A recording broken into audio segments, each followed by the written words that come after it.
a strong case could be made that the Cleveland Cavaliers have had the biggest upgrade since the trade deadline. Obviously, there's a lot to like with the James Harden and Donovan Mitchell pairing. Harden with the ball in his hands is still one of the best advantage creators in the league, and Mitchell is back to playing a more traditional two guard role, which I think suits him best. But at the backcourt position, I also think the Cavs made a big upgrade to their defense. And that's where we have to talk about Keon Ellis, where so far in his first 7 games with Cleveland, he's averaging just under 3 steals per 36 minutes, which is the second most in the NBA. But then along with that, Ellis is also one of the most versatile and impactful backcourt defenders in the NBA, and his presence off the bench really gives the Cavs something they've been missing. Now first, on the ball, Ellis has this unique blend of length, speed, and verticality. At the point of attack, he's very good at pressuring and keeping himself attached to the ball, which is enough by itself to force plenty of turnovers. And then if the ball gets below the arc, he also has the physicality to hold his ground. Watch him here first slide and close off this drive towards the middle, to then absorb more contact and swipe down on the ball. And then all those tools also make Ellis a monster at navigating screens. First, he's really good at pressuring over and forcing the ball handler into contested shots with turnovers. And plays like these may seem simple, but they're actually really hard to do, especially off the ball. Look how aggressively Tim Hardaway Jr. here is trying to create space off his handoff by stopping and starting. But Ellis again stays on his hip and gets a hand up on that jumper. Keon can also keep that same aggression against really skilled off-the-dribble scorers. Look how he's first going to pressure up and force Miller away from the screen, funneling him into 3 Cav defenders. Same concept here where Cleveland is again icing the screen, and Ellis is able to force him away from the action and draw the offensive foul.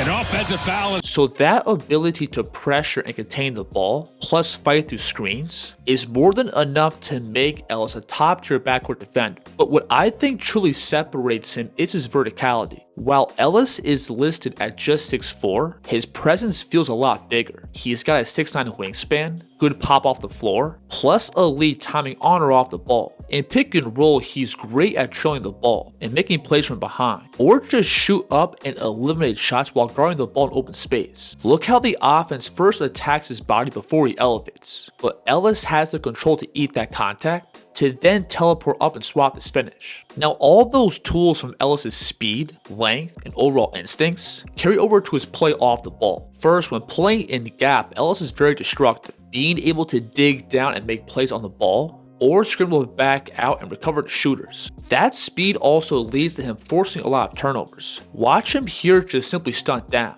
to then shift back out to this pass. This might be my favorite clip of the video, where Ellis again shifts down to stop the ball, but then he's able to recover back out and swap this corner 3. And then while shifting and scrambling all over the court like this, Ellis can also contain the ball very well. Watch him first scramble out to take away this Ludor 3, then shift back down, close off this drive, forcing a contested step back. And again, while Ellis doesn't have the build of other elite wing and frontcourt defenders, he still has really good instincts in the paint. He's got the hand speed to swipe and force steals, plus he still has that lift and verticality in his back pocket. Over the past 3 years, the Cavs haven't had a backcourt defender like Keon Ellis. The guy can hold his own in open space 1 through 3. He has the physicality and speed to blow up screening actions, plus all those physical tools make him a monster off the ball. I think pairing him alongside guys like Donovan Mitchell and James Harden is going to be a must, because not only can he take on the tougher matchups, he also has the feel off the ball to plug up those other breakdowns on the court. We'll go back to the same play that we went over, but this time notice how Mitchell gets out of position off his pick and roll, and Ellis is again able to plug up that gap and recover it back out to the corner. So while I wouldn't say Keon is enough by himself to plug up all the leaks that Cleveland's backcourt might have, I still think he for sure helps a lot.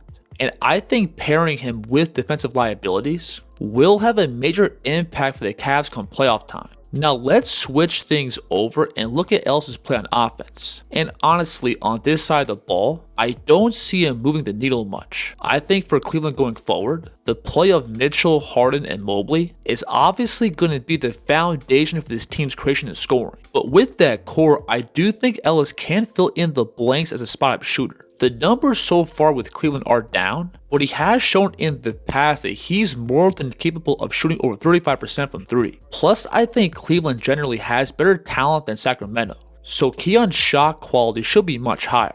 I think if Ellis can just knock down open looks that find him in the half court, that would be a huge bonus for Cleveland's offense. And then it's also important to note that Ellis's athletic tools and ability to force turnovers also leads to a ton of easy buckets out in transition. And while I wouldn't say he has the most dynamic game off the dribble, he can still very effectively put it down and attack into open space. And if he has momentum going towards the basket, that verticality plays a big factor.